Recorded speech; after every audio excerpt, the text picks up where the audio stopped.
I'm Morgan. I've been an ER nurse for 10 years, mostly nights, you know? I know the hospital inside out. Every beep, every creak, every desperate footstep down these fluorescent halls. I'm good at what I do. Sharp, steady, the kind of person who doesn't freak out when someone's bleeding out in front of her. I've seen everything. Crashes, stabbings, heart attacks. But nothing could have prepared me for what happened last night. It was just past 3 a.m. when I noticed the first weird thing. You know I always leave before 3, right? That's my rule. I never stay later. But something held me back. I swear, it was like the hospital shifted under my feet. At exactly 3:17, the walls started stretching. Not like a trick of the light. More like the whole building was twisting and warping, like it was breathing and alive and angry. The hallway ahead stretched endlessly. Doors that should have been closed were wide open, showing empty rooms. I don't know. Shadows flickered where there shouldn't be any.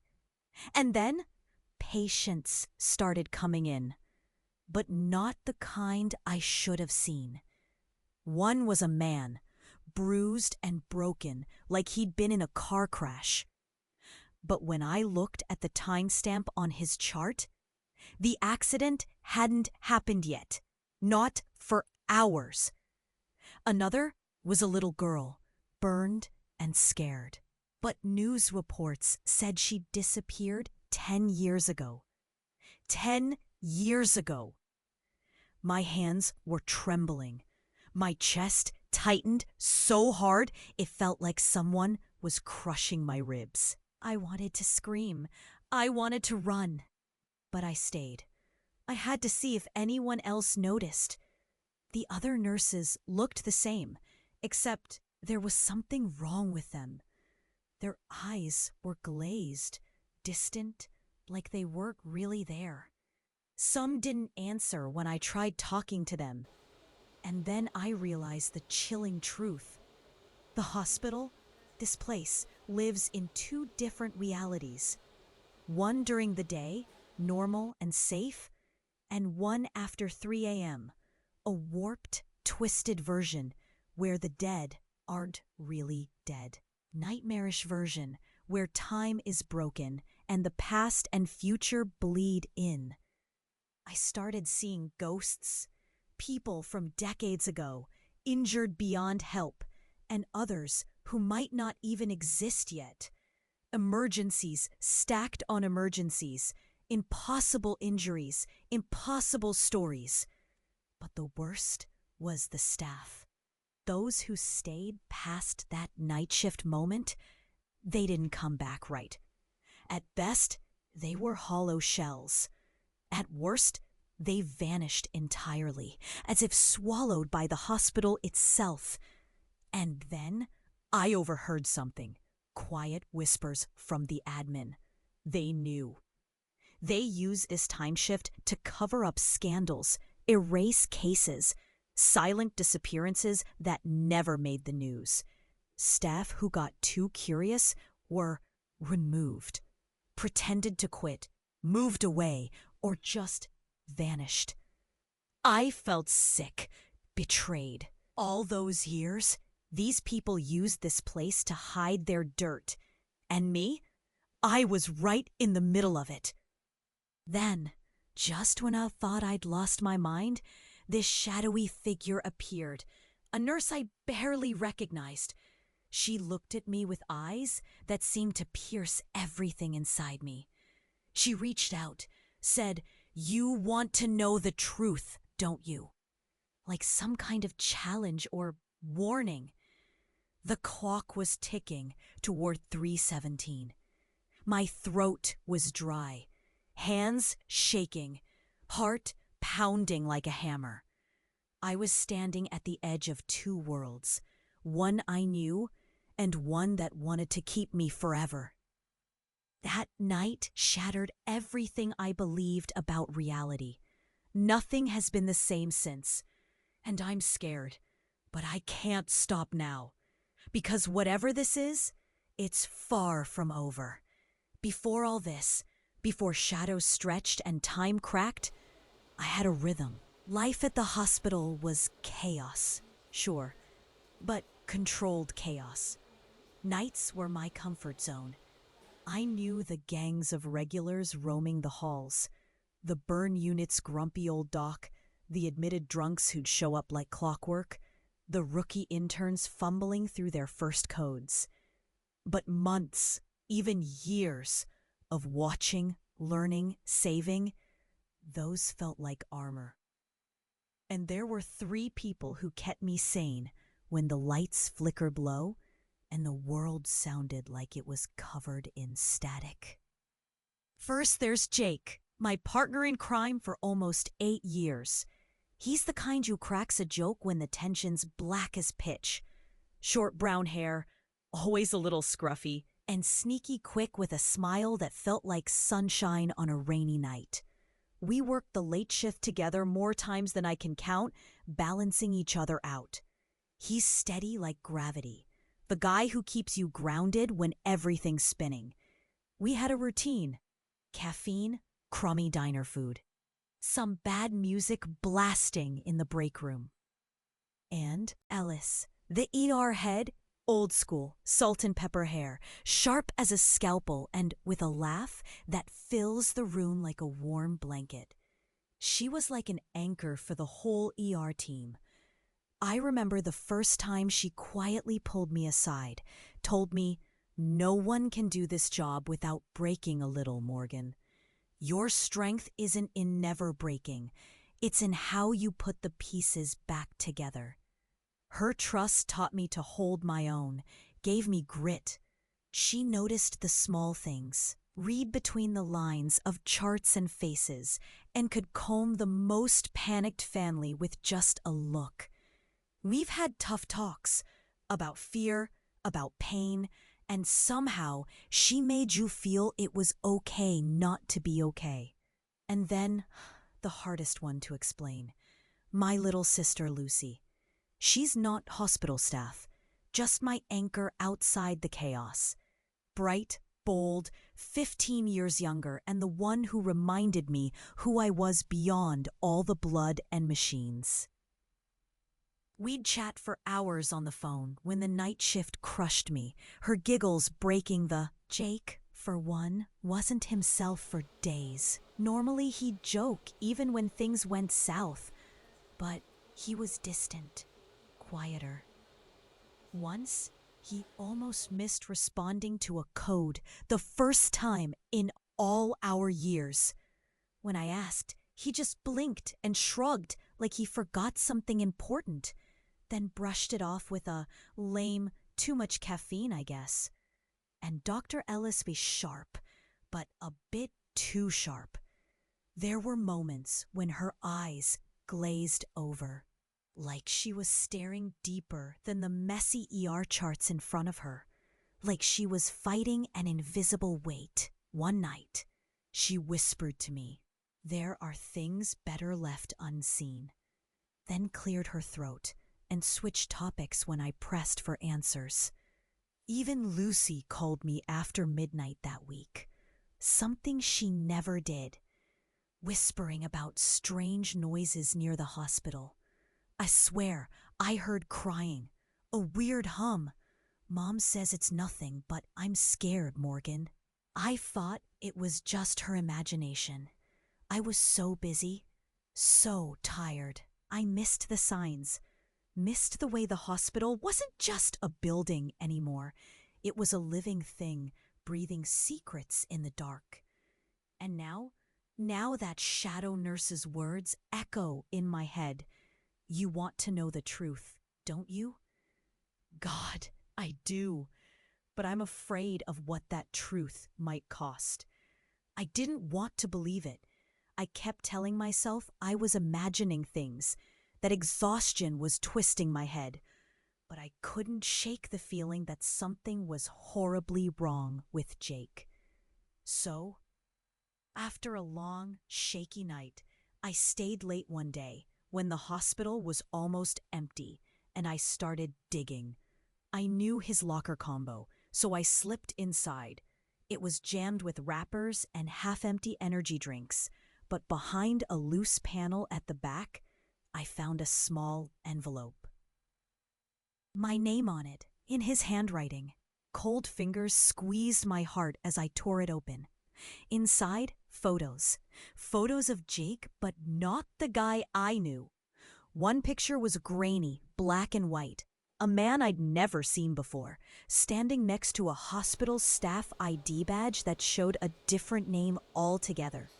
Another showed a file with his name crossed out, replaced with a long list of reports about something called Project Lazarus. There were handwritten notes, schedules, photos of patients from that nightmarish time shift, and confidential documents marked urgent and sealed. My hands trembled till the skin turned white. It was like watching someone else's life fall apart in my grasp. I remembered his strange, quiet days. The way he almost missed that code. The 3 a.m. silence that swallowed him whole. Could he have been lying all along? It didn't stop there. There was a voice recording on a small device. A voice I recognized, but not talking to me. Jake was speaking to someone, calm but cold. They don't need to know. We can't let the truth leak. Not after everything, even if it means erasing Morgan. The words hammered through my chest. Erasing me? What did that even mean? My throat seized shut. I pressed play again, refusing to let the line go cold. Suddenly, footsteps down the hall. My breath caught. I stuffed the envelope into my bag and ducked behind a supply cart as Dr. Ellis rounded the corner. For a second, I froze, staring at her steady face, her eyes sharp as ever. But then I noticed that slight hesitation, the twitch like she saw a ghost. I swallowed hard, heart pounding. I needed answers. I had to confront someone, and fast. I caught her alone in the break room later, the sharp scent of coffee thick in the air. Ellis, I said, voice uneven, barely held together. What did Jake tell you? What's Project Lazarus? Her eyes widened. Then she blinked, like waking from a bad dream. The silence stretched, heavy, suffocating. Finally she spoke, low and tense. You don't understand, Morgan. Some things never die here. Jake's not who you think, and neither am I. The words hit me like a punch. I stumbled back, chest tight, as if someone grabbed my ribs and squeezed. I demanded answers. She shook her head, voice barely a whisper. He's gone, Morgan. Left hours ago. Gone without a trace. I dropped my bag. The cold, tiled floor felt as empty as I did. No call, no note. Nothing. Jake was vanishing into the dark folds of that twisted hospital, like all the others who crossed the line. Betrayal stung hotter than any cut I'd stitched that night. I looked around the room, eyes burning. The people I trusted, the people I relied on, they'd been hiding shadows behind their smiles all along. I felt sick, lost in a storm I couldn't calm. The hospital wasn't just breaking time anymore, it was breaking me. And the worst part, I don't know if I'll ever see Jake again, or if he ever really existed, but someone does, and they're watching. I'm still here, still breathing, still chasing the truth, no matter how much it burns. After that night, I stopped trusting anything. Not Jake, not Ellis, not even the hospital walls themselves. My hands still tremble just thinking about it. The sooner I accept that nothing is as it seems, the better. But it's a sinking feeling, like being in quicksand with no way out. I started digging more after Ellis's shaky confession. At first, I told myself, maybe it's just stress, just my mind cracking under pressure. But the pieces kept falling apart. One night, my phone buzzed, a text from an unknown number.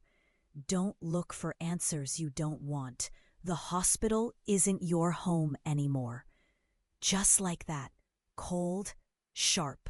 I glanced around my apartment, my little sanctuary, and something hit me. The photos on the walls? Jake's face was always there, but glanced closer, some looked edited, stretched in odd ways. My calendar, those neat scribbles marking shifts and birthdays, some dates were crossed out or overwritten, as if someone erased memories. Worse, my living room couch? I never owned that couch. It wasn't mine. I called the landlord. No lease on my name. The building I lived in? It wasn't even on Google Maps. When I asked Lucy about it, she paused too long and said, "Morgan, are you sure this is really your place?" I realized my whole world was moving, shifting beneath me. At work, things were worse. I tried talking to nurses I trusted. Some froze like statues when I brought up Jake or Project Lazarus. Others looked right through me, like I was a ghost myself, or worse, something they wanted to ignore. One night, a young nurse whispered, "You're not the first to see the cracks here." But they don't let us talk. Those who do disappear. My chest felt tight, almost couldn't breathe. Every step down the halls felt heavier. I started noticing strange gaps in my memory. Important conversations I swore I had vanished. Patients I cared for forgotten. Even my own reflection looked off, like a flickering candle struggling against shadow. Insomnia slammed me hard.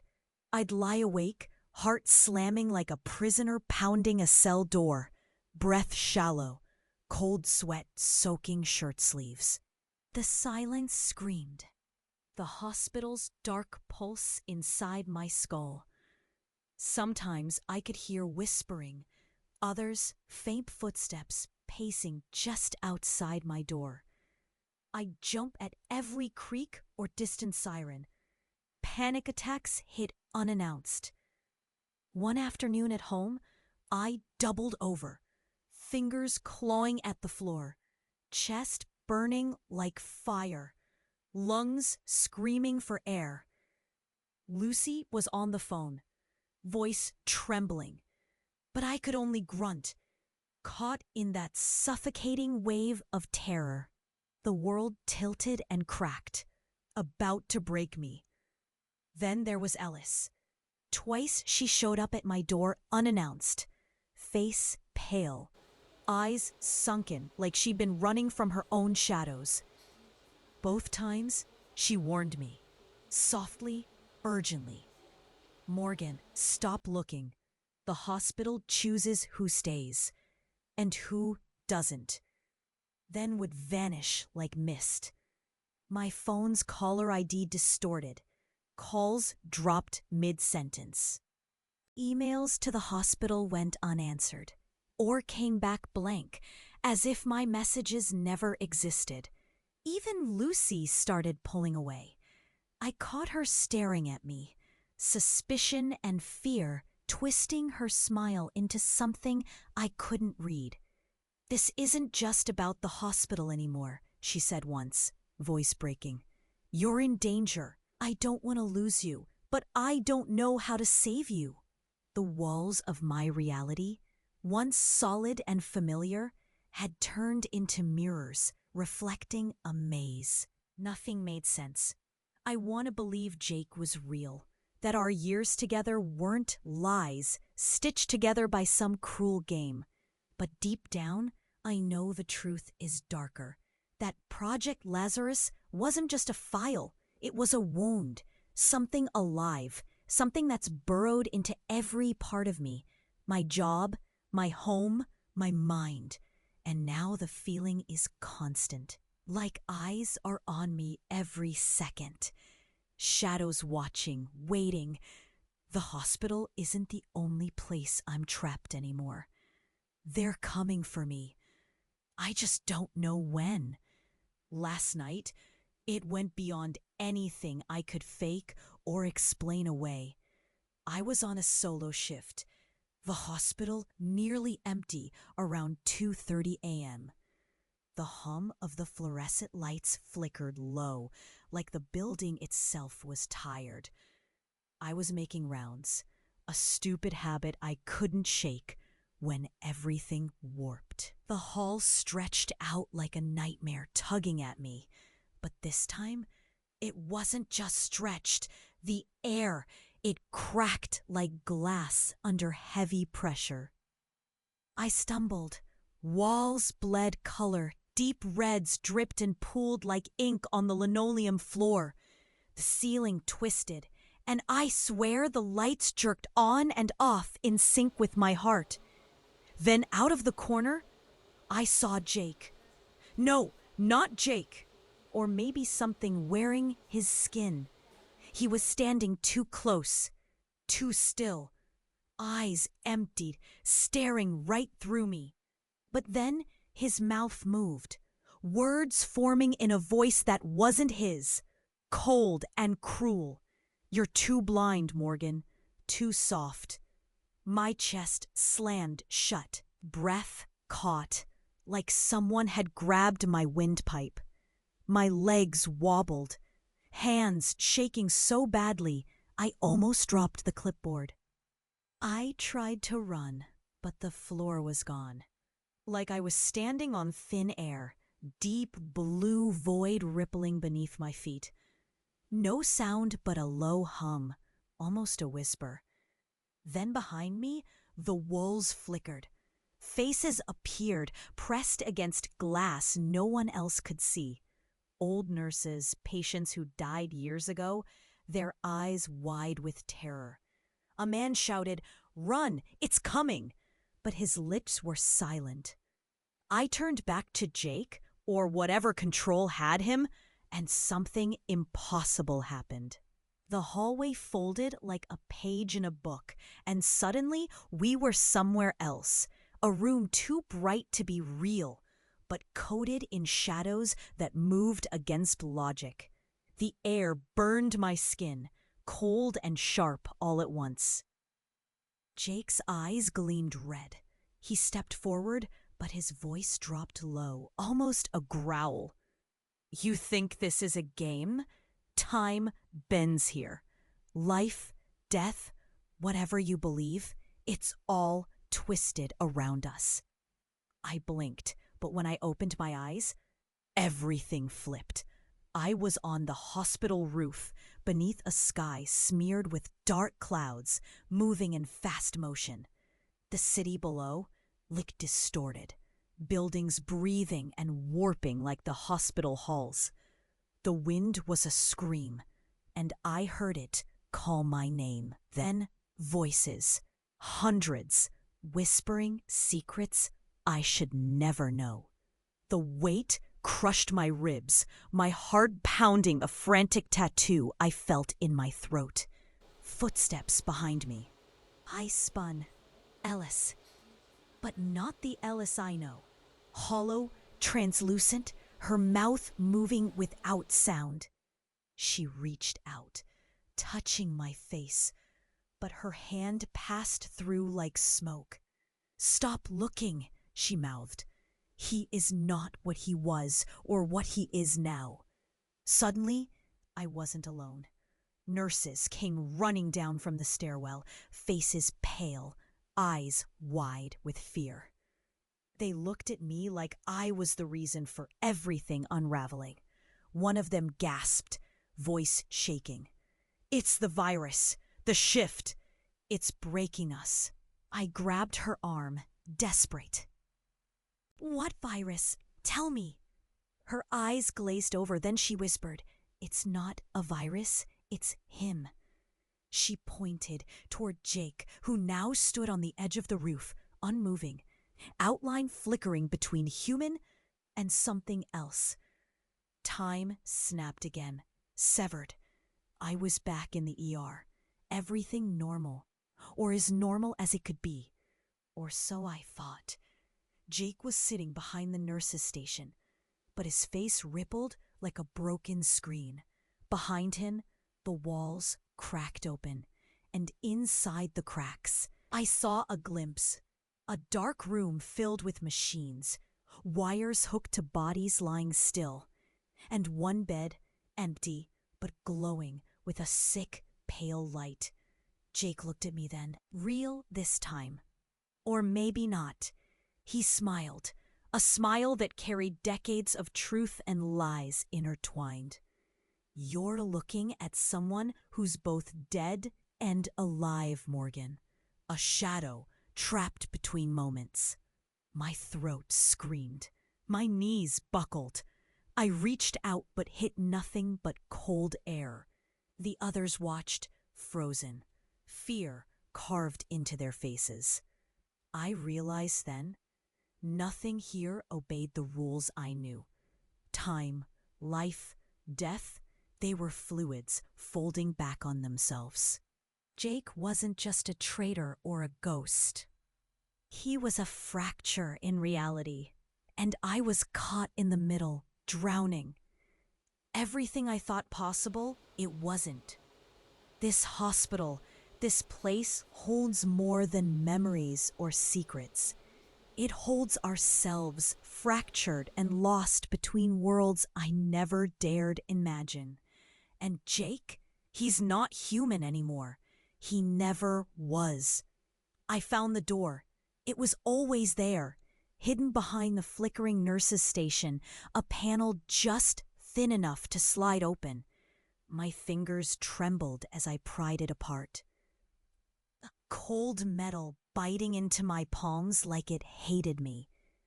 Beyond it, darkness. Thick, pressing. I stepped in. The hospital noises faded. No beeps, no footsteps, no whispers. Just silence. And then the screen lit up. A video. Me. But not the me I knew. There I was, hooked up to machines, eyes closed, motionless. Monitors bleeping slow, steady. Tubes curled from every limb. The tag beneath it read, Morgan Tate. Date of death, March 3rd, 2019. I gasped. My heart slammed like it wanted to rip out of my chest. Something cold ran down my spine. How?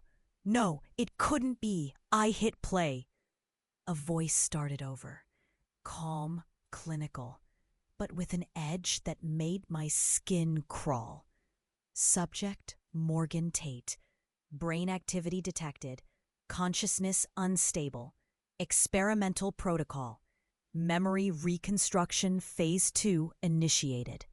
Patient remains in state of induced coma. Real life ended at incident marker.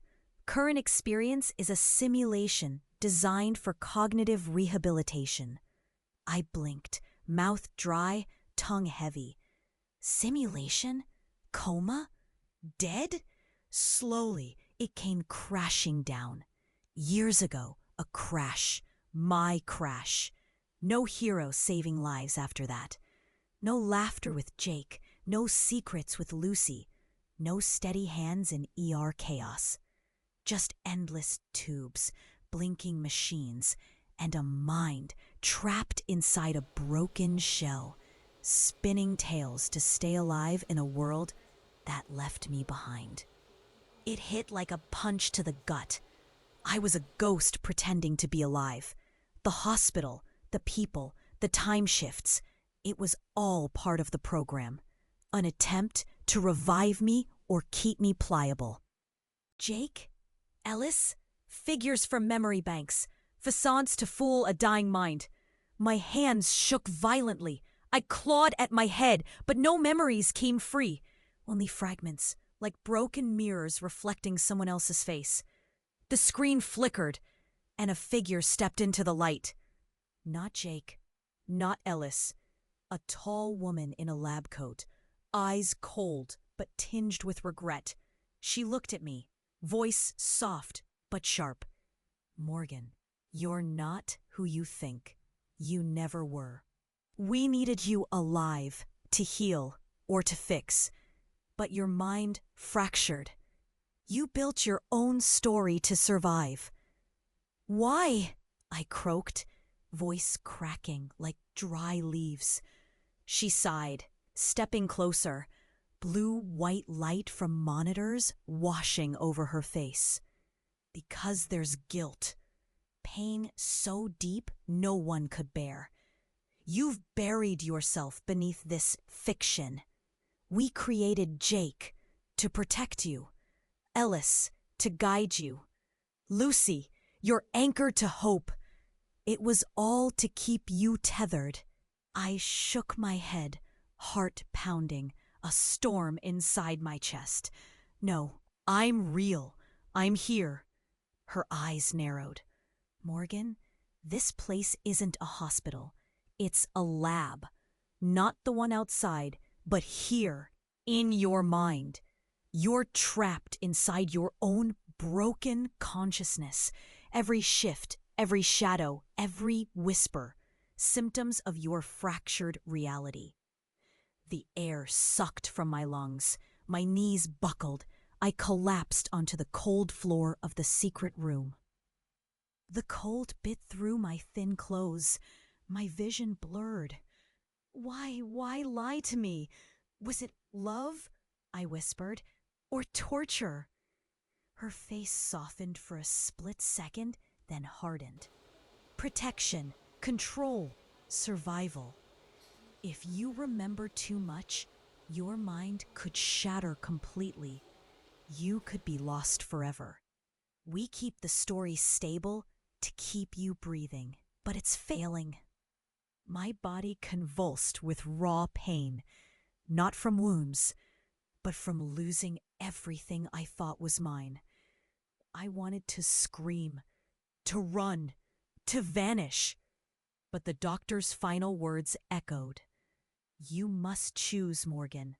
Stay here wrapped in the lie, safe but trapped, or wake up to darkness, free but broken. A light flickered behind her. The simulation was ending, the door closing. I swallowed the lump in my throat. My hands stopped trembling, just enough to reach towards it. A breath caught deep inside me. Hope, fear, and something else. I didn't know what was real anymore, but I knew one thing. I couldn't stay lost. I had to wake up or disappear. The room closed in like a coffin. Light flickered one last time. The voice of the woman in the lab coat was fading, but her words kept crashing through my mind. The choice was mine. Stay here, safe, tangled in the lie, or wake, broken, lost, but free. I couldn't breathe. My chest felt squeezed by ice fists, my hands trembling like leaves in a storm. Did I even still have hands? Did I have a self to hold on to? Jake's face flashed in my mind. His smirk, his lies, the warmth before everything cracked. Ellis's steady gaze, the way she tried to warn me, but never gave the whole truth. Lucy's laughter, fragile light in the dark. I saw them all, and I saw myself, stitched together by broken pieces I couldn't let go. One door led to waking, to a world slashed by razor edges, memories shredded, a mind fracturing on the rocks of truth. I'd become a ghost, a shell, Someone lost in madness, but finally unbound. The other door was a smooth slide into the lie, the dream, the prison, the place where I still lived, but only as a shadow. Safer, but at what cost? I felt the cold breath of the hospital's dark heart seeping through the cracks. The whisper, "Choose, Morgan. Not just me anymore." Others had fallen. Others would fall. If I stayed here, the program would keep spinning. Jake, Ellis, Lucy, they'd be fake echoes, safe from pain, but pulled from real life. I'd be a prisoner in my own mind, a shut-in soul in a plastic cage. But if I woke, if I shattered the illusion, those I loved might never find me, or worse, they'd see me broken, lost beyond repair. And the hospital? The thing inside me would rise. A virus, a poison flowing through my mind. I pressed my fingers to my temples. The pain seared like needles. Numbness bled into panic. What do I do?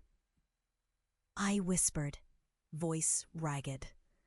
Behind me, shadows curled. Not real, not yet gone. Faces of those trapped before me. Patients, nurses, friends. Silent screams burned in their eyes. They reached out, their whispers like knives. "Save yourself. Leave us here. Take us all. Don't run." The cold woman's voice returned, sharper now. One choice forfeits many. The other destroys your core. There is no mercy. I gritted my teeth. Love was a noose around my neck. Survival felt like betrayal. Truth a blade cutting away my humanity. I thought of Lucy, waiting on the other side of the line, her smile a shatter of sunlight. Could I sacrifice her? Jake's fade into shadow? Ellis's stubborn fight to keep it together? Could I give up my real self for their safety? Or rip apart the lie, lose the warmth of imagined peace, watch faces change into horror as I slipped away? Vanished in madness, a ghost who'd never come back? My breath hitched. The wall behind me warped, twisting like the hospital had before. I was the fault line now, a crack in the world. They watched, empty eyes from the darkness, waiting. I swallowed hard, my throat dry as ash. Every muscle screamed to collapse, to disappear in the lie. But my heart, it screamed louder. I choose to wake. The word barely left my lips before the air shattered. Colors bled and twisted. My body jerked, spasms of fire and ice crawling under my skin. A scream tore from inside me, a horrible, ragged scream that wasn't mine, but was mine all the same. The floor seemed to dissolve, swallowing light and sound. I was falling through memories, shadows, and broken glass shards of time. Then silence. The video ended. The screen went black, and I was alone. No Jake, no Ellis, no Lucy. Just me. And the terrible weight of the truth crushing what was left inside. I didn't know if waking would save me or kill me, but I was done hiding. I was done sleeping in a nightmare dressed as hope. I was awake, and the darkness was waiting. I woke up gasping, air burning my lungs like fire and ice. Everything a blur, my skin a raw nerve. The room was sterile, too bright. Machines beeped steady, but shallow. My fingers twitched, but something felt different. I tried to sit up, head spun like I'd been hit by a truck. The walls stretched, warped, like a bad fever dream. But this time, I knew why. I'd chosen to wake up, chose to live, even if broken. The nurse on duty stared at me, eyes wide but scared. "You're awake," she said. It's been weeks, months. I barely registered her words. My mind was foggy, but clear enough to know things weren't the same. Jake was gone. Ellis, too. Lucy's calls stopped after that night. I found out later. No one from my old life recognized me. They said Morgan Tate had been fighting her way back from the edge, but nobody could find where she was before. I wasn't who I'd been, or at least no one believed it. And half the time, I didn't even believe it myself. Friends from work, they'd tipped out like bad memories. The ER was a place I used to haunt, but now I was more ghost than nurse. I could dress up, talk code, but the connection was gone. That reality, the one I fought to return to, was slipping through my fingers. I woke up alive, sure, but I lost everything that made me me. The hospital never stops taking. But in that raw space, something started to stir. A slow ember deep inside, something fierce. I wasn't just broken. I was rewriting myself. The headaches came, sharp as nails, and flashbacks shredded my peace. I'd catch myself in the mirror, eyes dull, skin pale like a ghost's. Sometimes my hands twitched, as if reaching for someone who disappeared. Sleep was a stranger. Night was a battlefield. But during those awful moments, I still found shards of hope. A kind orderly who smiled at me, a lifeline of warmth in the cold hospital halls, an old patient who remembered me, offering thanks, tiny, almost invisible moments of life, pushing through the wreckage. I learned to walk again through the chaos, to see without the blinders of the old Morgan. I started hearing whispers, not just in my head, but in the hospital's broken walls. They were different now, not threats, but warnings. Like the darkness inside me wasn't just a prison, it was a warning sign. A fracture, others feared. Some nights, I felt eyes on me. No longer just shadows lurking in halls, but real people, watchers who waited for me to slip, to break. I didn't know if they were from that nightmare world or if they were here, in this one, waiting to pull me back under. I stopped asking why. I stopped looking for answers outside me. Instead, I focused on the small fight. Medicine doses measured in moments. Breath steady against panic. Shards of memories gathered. Not perfect, but mine. Lucy came once.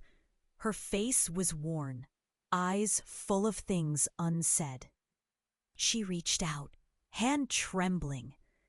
"You're here," she whispered.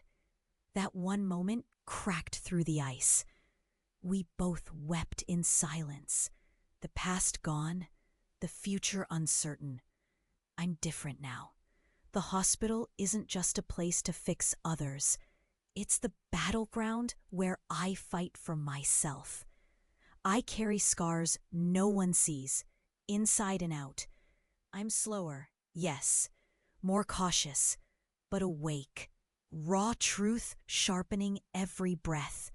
The cost was brutal. People lost, memories shredded, trust burned to ash. But in the wreckage, I found a sliver of new strength. I'm still standing, still breathing, still fighting to stitch together the pieces no simulation ever prepared me for. The hospital's darkness hasn't left me, but neither has my light, and that's enough for now. Months have passed, but the weight hasn't lifted. It's like a shadow tethered to my skin, barely visible, but always there, pressing hard. Most people can't see it. They look at me and see a nurse who came back from the brink. Sure, but they don't know about the nights when my chest tightens so bad I feel like I'm choking on air, or the way my hands shake without warning, like they've got a will of their own. Sometimes it hits like a broken record.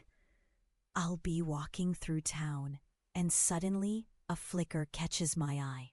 Just a sliver of shadow stretched wrong across a building. Instantly, I'm back in those warped hospital halls, the walls breathing anger. My heart races. The sound of forgotten screams buzzes behind my ears, cutting through the noise of the street. Dreams have turned against me. I wake up drenched in sweat, gasping, the taste of blood thick in my mouth. One night, I swore I saw Jake sitting on the edge of my bed, just watching. Not speaking, just staring. His eyes empty, flickering like a broken screen. My throat seized tight, and I didn't dare blink until morning. My relationships, well, they're fractured like glass. Some friends drifted away, unable to carry the weight of the stranger I became. I get the silence, the fake smiles, the sideways glances when I mention the hospital or Jake. Maybe you need a break, they say, as if trauma were a cold you'd catch and shake off. Others pry and poke like I'm a puzzle to solve. But I shut down fast.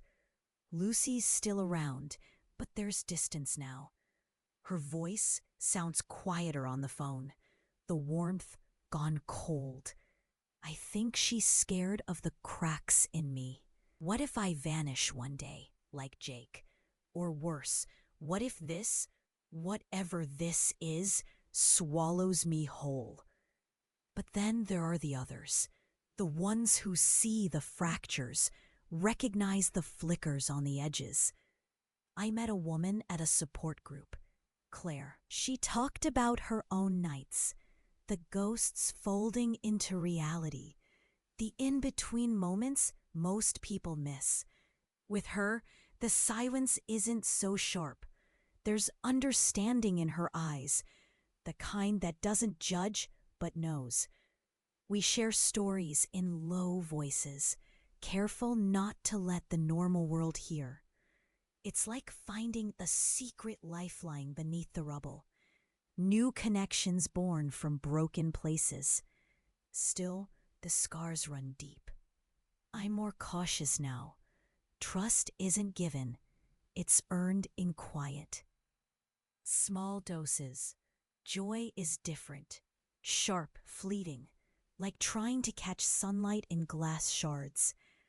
I can feel the darkness waiting, lurking just past the edges of my vision, always slipping through cracks when I'm least prepared. At work, I avoid the late night shifts, that twisted 3 a.m. moment.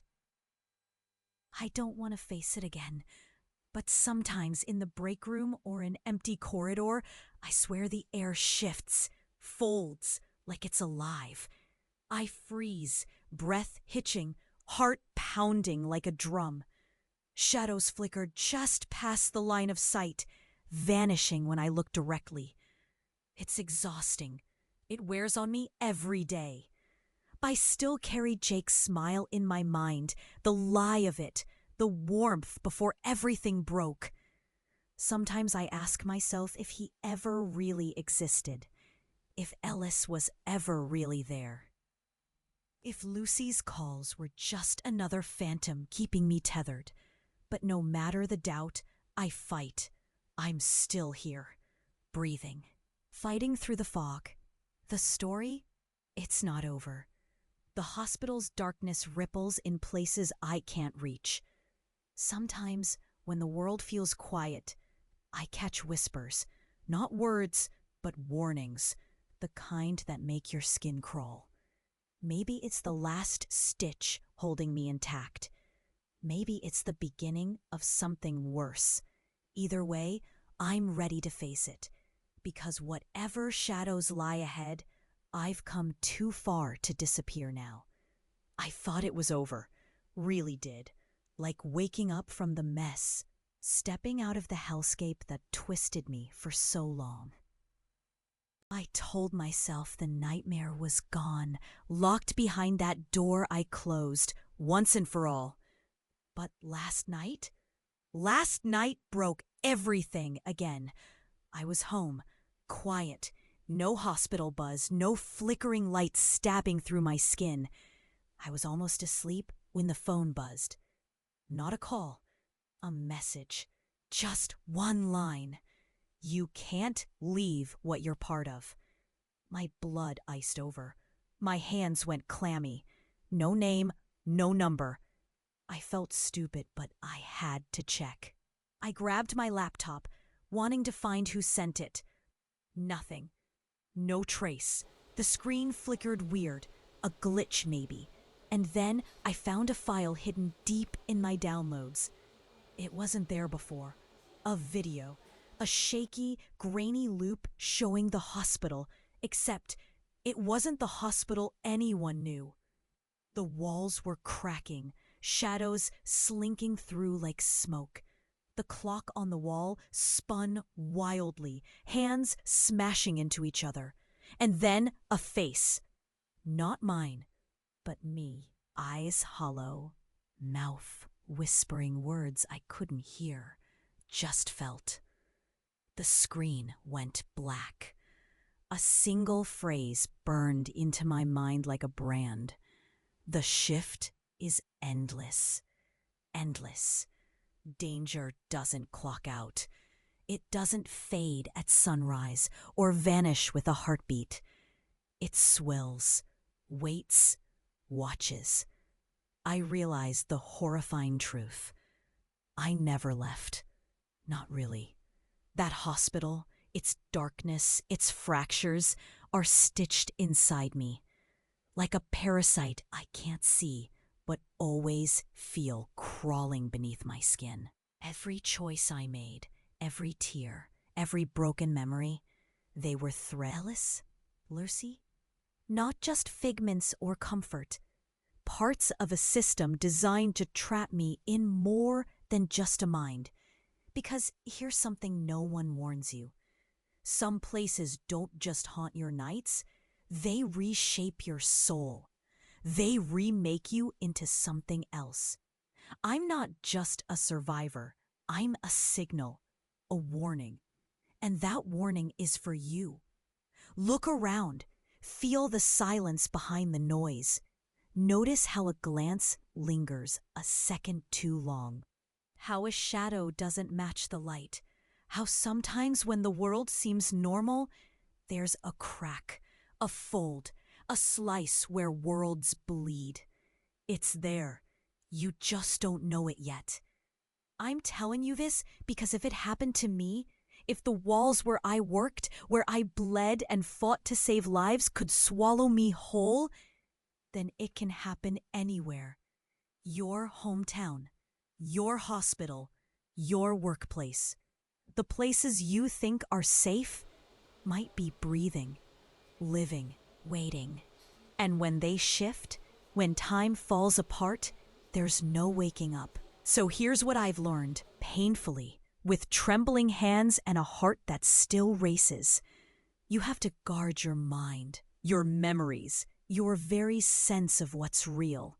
Because once the shift starts swallowing, once you're caught between moments, there's no guarantee you'll ever come back the same, or come back at all. So keep your eyes open. Watch the shadows.